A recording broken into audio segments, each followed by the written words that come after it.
Pepperonata. It's all about braised peppers with lots of flavor, anchovy, capers, olives.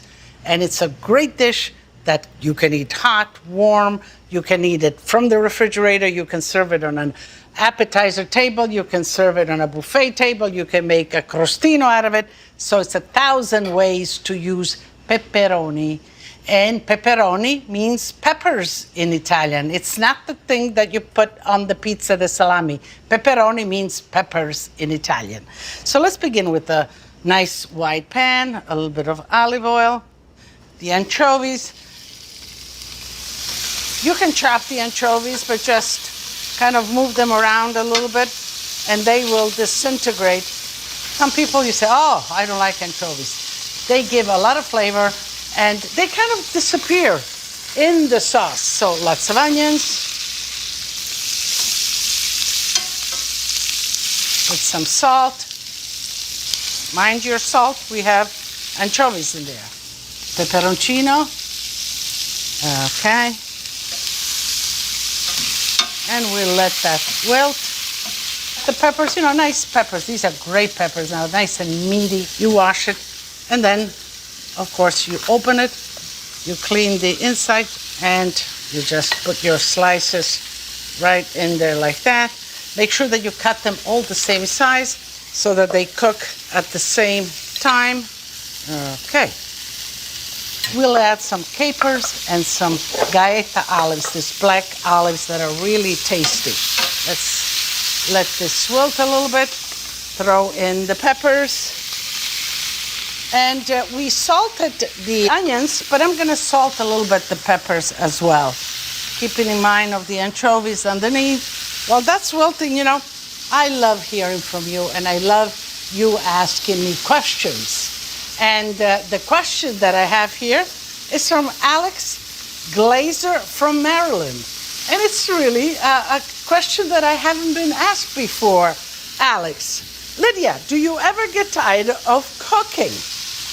Well, Alex, there's an old Italian saying that goes, ogni bel ballo stufa. That means that even the greatest of dances at some point gets you tired.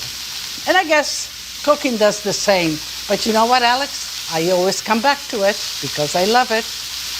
Thank you for your question, Alex. Let's add the capers, lots of capers, flavorful olives.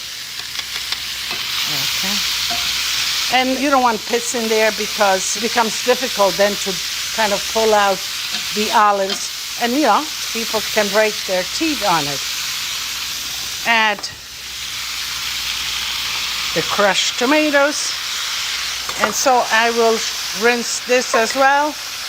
There we go. I do not want to overcook the peppers. I don't want them to be mushy. I still want them to have some bite. So if you notice, I threw in one after another, so this way that it all cooks at the same time. You cover it, let it come to boil, and then you uncover it, mix it periodically, and it'll take about 20 minutes and we'll be done. Bell peppers, horn peppers, all kinds of pepperoncino. You all associate that with Italian cooking, and certainly it is used in Italian cooking. The pepperoncino down in Calabria, those little devils they call them, spicy and hot. They couldn't cook without them down there. And then in Piemonte, you have the bull's horn pepper, which is meaty and big and roasted with anchovy sauce. So every region of Italy has a different kind of pepper and a different use for that pepper. Pepper came to Europe after the discovery of America. Although there's some history that Hungary had its own rendition of pepper and paprika. So the whole history of food is quite interesting and how it evolves and really shapes the world and how we eat. The peppers are just nice al dente cooked. The sauce is reduced, and I think we are ready to present it.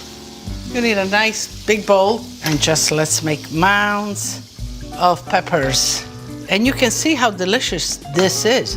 Even if you decide you're gonna have a grilled steak or a grilled chicken breast or something, and you have this in the refrigerator, you bring it out and you just kind of bring it back to temperature, and top off your grilled meat, or fish for that matter.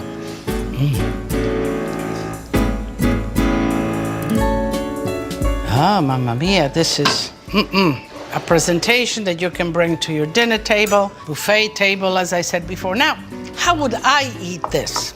Well, nice little bowl, some bread, and I'm gonna cut it,